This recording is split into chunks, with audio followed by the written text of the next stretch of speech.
Hi everybody, I'm Zilla Blitz and welcome. Today we're going to do an unboxing and offer some first impressions on a review copy of The Shores of Tripoli, published by Fort Circle Games in 2020 and designed by Kevin Bertram.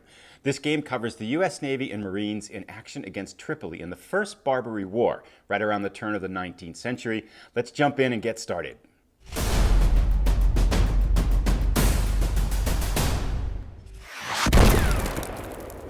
So let's set just some quick context for the game in case you're not familiar with this conflict. There's two actors involved, the U.S. Navy and Marine Corps on one side, and then the Pirates of Tripoli and its allies on the other side.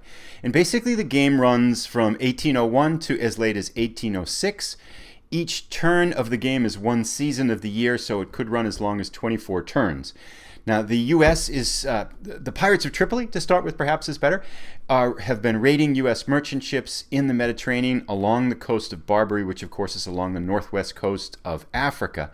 The U.S. wants to prevent that and has had a tradition of paying tribute to Tripoli to get them to either return their captured crews or to kind of not raid. Thomas Jefferson has had enough, and so he sends the U.S. frigates and U.S. Navy to the Mediterranean to hopefully broker a peace deal. By the time they get there, the Pirates of Tripoli has declared war on the U.S., and so now the stage for the conflict is set. The U.S. is trying to kind of contain and break down Tripoli to prevent them from having the strength to raid their merchants and negotiate a peace treaty where they're going to stop that. Tripoli, of course, is trying to exert its power to continue the tradition of raiding U.S. merchant ships, merchant vessels, and to get tribute from the United States. So that's the basic goals and the setup which when the game sits here. Now let's jump in now, of course, and take a look at the pieces here. First up, this box is really cool. It's a matte box, a flat finish. I'm going to guess about maybe 2 inches thick or so. Very elegant design, and that's kind of one of my first impressions as I kind of look at these components is there has been a lot of attention to detail in the design, both in the colors, in the artwork, in the way the game is presented, and how they've abstracted some of the mechanics to the game. Just a really nice job overall in terms of the visual appeal of the package, the components, and how things look as you're kind of manipulating them. It goes right down to the cards, the extras that they're included in here, and the map itself, as we'll see. So kudos there. I think this is definitely, and I think anyone who looks at this will say, wow, this has got a lot of elegance to the overall design. So let's take a look at some of the initial parameters of the game here. It's a 1 to 2 player game, so it's designed for 2 players. However, it's also designed for 1 player. Not both ways, however. There is an AI bot for Tripoli, so you can play a solo version as the United States playing against Tripoli and follow the AI rules for Tripoli to play against you. So that's there. So I guess, in terms of that guide, I like to give games little ratings here as we go through. On a 1 to 9 scale, I'm going to call this a 9 for solitaire because there is a dedicated AI bot and a dedicated solitaire mode. And of course, there's the 2-player mode as well, which we'll talk about as we go forward. Time-wise is 45 to 60 minutes, and I think it's clear from the design that this is a game that's abstracted a lot of things to get into the history of the conflict and allow players to kind of highlight and manage and deal with and work with those core strategies. But it isn't a game where you're going to kind of be digging into the minutia of naval combat and land combat and working with a lot of numbers. It's going to play fast, it's going to highlight the strategies and tactics, and it's going to highlight the history of the event. I think the designer's intention here, and he intentionally mentions that as we'll talk about in a little bit, that he's trying to highlight the history event and teach the history of this battle in a fun way. And so the game really kind of focuses on that, and it's not a game that's going to play for 2 or 3 hours. Now, let's jump in, though, and take a look at what's inside. It's probably about 2 inches thick, just to kind of finish up an overview of the box here. And I'm going to guess probably between 2 or 3 pounds.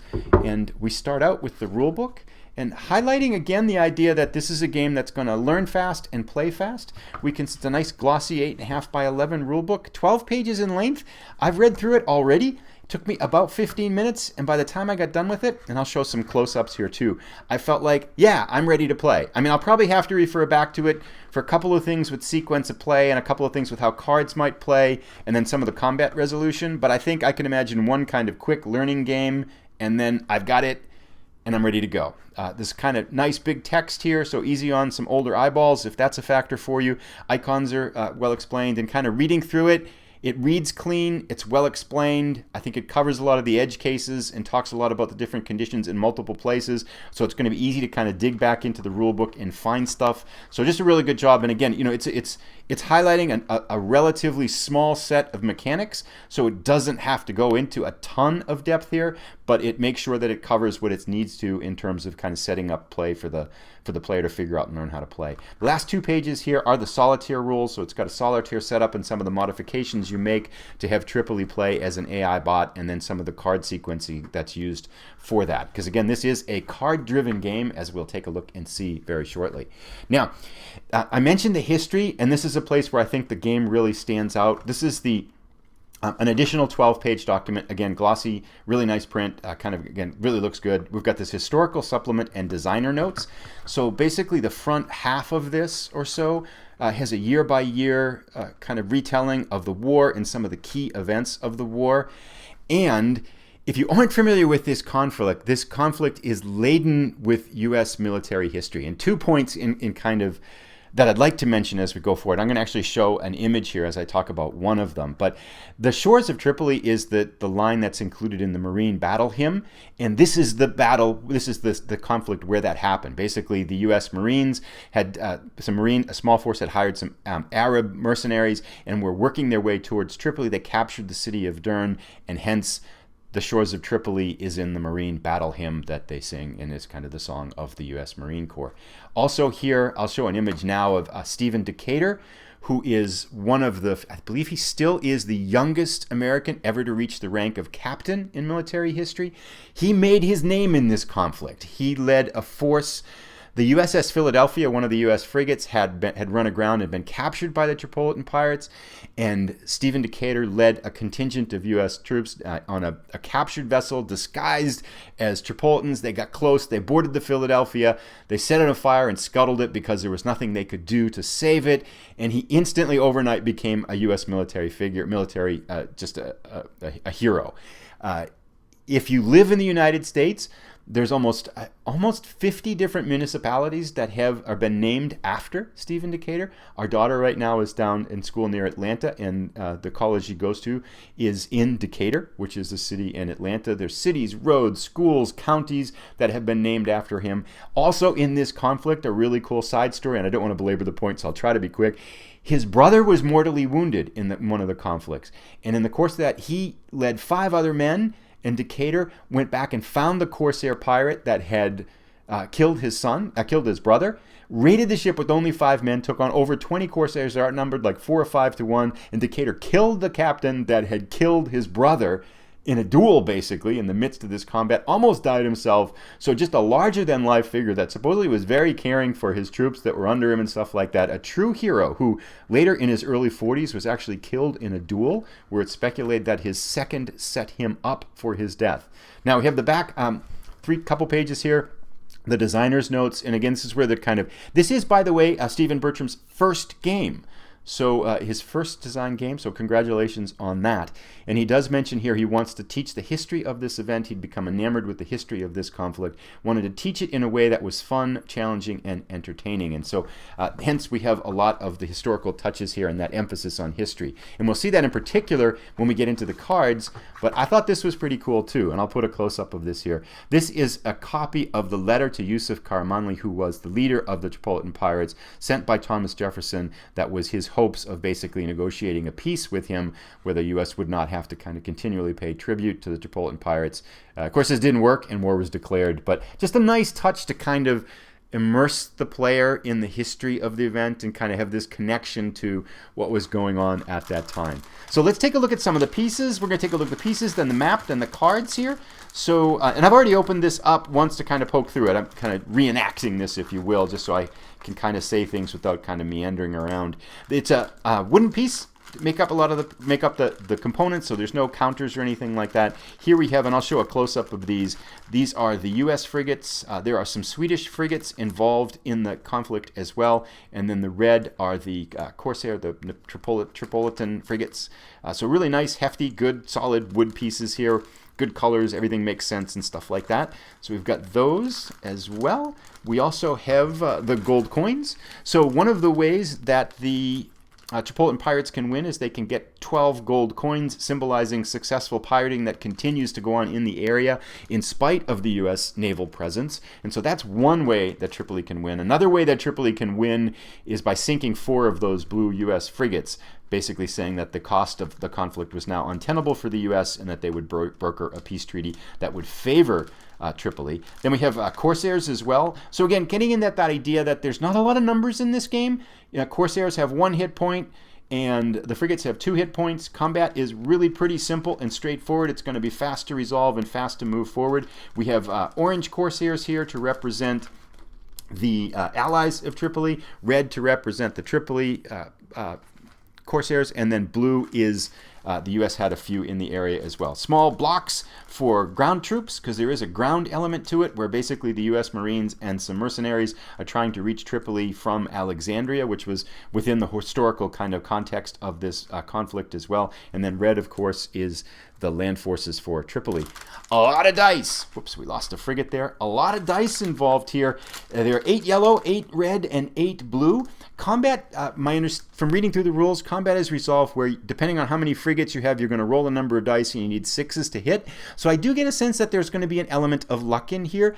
Sometimes I like to refer to those almost as like a backgammon game, where the better player in backgammon is going to win most of the time.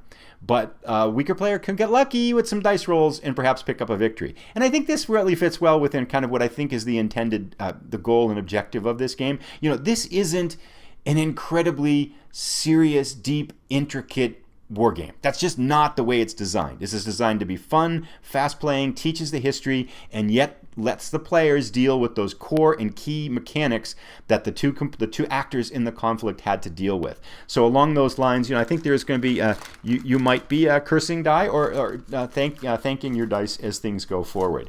So let's talk a little bit now. I'm going to pull out the cards later. We'll talk about those. Let's take a look at the map. This is really beautiful. I just thought this was good. It's tricky to open up here. It's wide, so it's not going to fit on the camera. So I'll show a close-up here instead of actually opening up. Let me just show a screenshot of that. But very well designed. It's super simple. Again, we don't have hex. This is a region-based kind of map. We can see the orange areas for the allies of Tripoli. The blue circles are U.S. harbors, or U.S. The harbors that the U.S. can use. Red is the harbors for Tripoli, and we've got these patrol zones, which are the kind of the light bluish areas around the harbors that come into play as well. Turn track is the bottom left-hand corner. So very abstract design, again, to simplify the game and to make it be able to focus on the key actions that are going on in that theater. Not going to get tied up with a lot of movement mechanics and movement restrictions. Pieces, from reading the rules, it looks like pieces can largely move anywhere in the map over the course of that season in their turn. So, again, not a ton of cognitive load in terms of managing the play of the game. And I'll talk a little bit about this too, these kind of components, as I offer some kind of final impressions before we wrap this up too. But now, I think this might be, I really like the map, but I think probably perhaps my favorite element of the game that I've seen so far, and I probably spent the most time with, is the cards. So this is a card-driven game, and you have 2 decks of cards. One deck is for the Pirates of Tripoli, so I'll put that there. And the other is for the U.S. So we have Jefferson and the Tripoli leader on the other deck. About 30 cards in each. And this is, the designer mentions telling the history of the conflict. And this is kind of looking through these, even just reading through the cards. Each one of these signifies an event that happened or a potential event that could have happened in the conflict. Here again is the one for the daring Stephen Decatur, where he comes in and burns the Philadelphia and kind of thwarts the efforts of the Tripolitan pirates to use that as a floating fortress. Here's one that represents the peace treaty that hopefully the U.S. will be able to play if they can run through a series of events to kind of get that to the end result there. Hammett recruits Bedouins, so the U.S. is trying to get the leader of Tripoli's brother in charge because he's more amenable to U.S. influence in the area than the original Tripolitan leader was. Hammett's army's created. So just a ton of different cards here that kind of allow the history of the event to play out. And even though this, you might look at this and say the pieces are simple, the map is simple, these cards are, I think, really where the depth of the history of the event shines. And even just reading through them once, I'm like, oh, wow, I feel like I learned a lot about the conflict. And I'm excited kind of to dig in to see how much more elegant this plays out because of the fact that you're acting on these cards in a way that just reading about them doesn't allow. You know, the dynamic living of history that oftentimes historical simulations can provide. So I'm showing some close-ups there of the U.S. ones. We'll take a quick look at the Tripoli ones. And I'm going to offer just some kind of final thoughts as to what my initial impressions are on the game. Here we have the Philadelphia runs aground when the Philadelphia got trapped on the shoals there and was captured by Tripoli, and some raiding cards for Tripolitan pirates, their allies, troops to Dern to help reinforce that, because that's kind of what the city that the U.S. had taken over in the conflict to kind of leverage a negotiated peace settlement with Tripoli, troops to Benghazi. So we've got land cards and naval cards, all kinds of things going on. So there's a lot of depth here, and basically each turn goes along where the player's going to have a deck of cards, and they use a card and then take an action. Sometimes it results in conflict or different things happening on the map, and then you move forward. So again, fast moving. It's probably going to take 45 minutes. Looks like about 45 minutes to play a game as you go forward. So there we have it. This is the game. Again, highlights, think, really well designed. I'm really interested in the evocative history that this game will provide. I think my sense of it, kind of seeing the multiple paths for victory and things like that too, that there's going to be a lot of options for trying different strategies and trying different ways. It's going to play differently with the way that the cards play out. Again, in terms of complexity, I'm going to give this a 2 out of 9, at least my initial impression. The rules are really easy to read. The mechanics are streamlined. It's going to play fast. It's going to be a game you can jump right into and go forward. Now, the last 3 impressions, I think, in terms of how I see myself and why I'm excited about this game, I think there's 3 things that I see as this being potentially used as. The first is, I can see this being a game you play with someone or a game you play solo when you don't have a ton of time, or you're just like, I don't want to play a monster game. I want something that's going to play fast, that's going to allow me to kind of enjoy a narrative, and something that's going to allow me to explore some of the strategies around that conflict and learn a little bit about the conflict. You can do that single player as a single player game. You can do a 2-player, of course, with the 2-player version. The second use I can see for this game, and I think my background is in education, I think this could have a use in classrooms because I think it does a really good job without forcing players to learn a huge rule set. I could see students, even perhaps high school level, coming in who are interested in this, want to do a project, pick up this game, read the rules, play the game, and write a report or create a little video on this conflict, understanding it much better than if they had read 2 or 3 articles on it or read a chapter in a book about it or something like that. I think you could learn the history of this game, the way it's designed. And again, I don't want to say too much because I haven't played it yet, so I want to kind of play it before I kind of draw some conclusions on it. But that's my impression from looking at the cards, from looking at the way things are designed, and kind of getting a sense from reading the designer's notes as well, that I think you could really learn a lot about the history from playing that. And I think there is some educational potential here. But here's where I'm most excited about the game. I've got, and I don't know if there's a word for this. Maybe you can put down in the comments if you know this. This is a term that I would call for as an ambassador game, perhaps. And I was at a recent virtual historical gaming conference, and there was a lot of conversations there about how do we introduce gaming to people, wargaming to people that have never played before. And that's why I would kind of call this an ambassador game, because I can think of a number of friends, and I'll kind of just hold some pieces up here and elements of the board again to kind of give us some background as we do this. I have a number of friends who are consumers of history. They read a ton of, in particular, military history, and because I'm here in the United States, they tend to read a lot of U.S. history.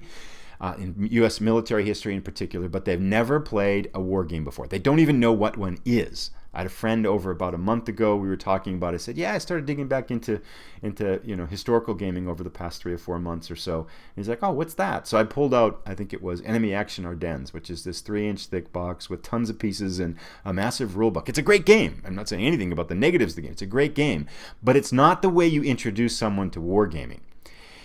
This is the game that I want to play with those friends. For the ones that have an incredible depth and interest in history, but have never played a war game, I think this is the way to do it. And I'm excited to try it with a couple of friends, is to break it out and say, okay, here, you've never played before, let's try this and see if it gets at it. Because the reason why I think it can work even better than a simple war game is because of how well the game incorporates history into the play. At least it looks to incorporate history into the play. So I'm really excited to try the game with some friends that have never played a war game before as that kind of ambassador game, to see if we can kind of get them into the genre a little bit and see how they might enjoy it. So there we have it. There's an unboxing of Shores of Tripoli, and there's some overall initial impressions. I think going forward, I'm excited. I'm probably going to play a learning game, and then at some point on the channel, I want to play a game against the Tripolitan AI bot, a single player one. So I'm going to try to make probably a short series for that, which I'm excited to do, and then I'll probably maybe offer a final review once we get to the end of that in a few weeks or so. So excited to dig in. I'm really, look, again, the design looks really elegant. I'm excited for the single player, two-player, and really excited for the fact that it seems to do a really good job kind of incorporating history into a simple gameplay model that could really be used to introduce those friends of yours who like history but have never played a war game before. So thanks again for watching. If you've enjoyed this, please give it a thumbs up. If you're new, please consider subscribing. We'll try to have unboxings probably once or one every 2 or maybe 1 or 2 weeks or so, and then a couple of our other series, of course, going on, and start to incorporate more reviews as we get some greater depths with the game that we've been playing. So thanks again for tuning in. Have a great rest of the day.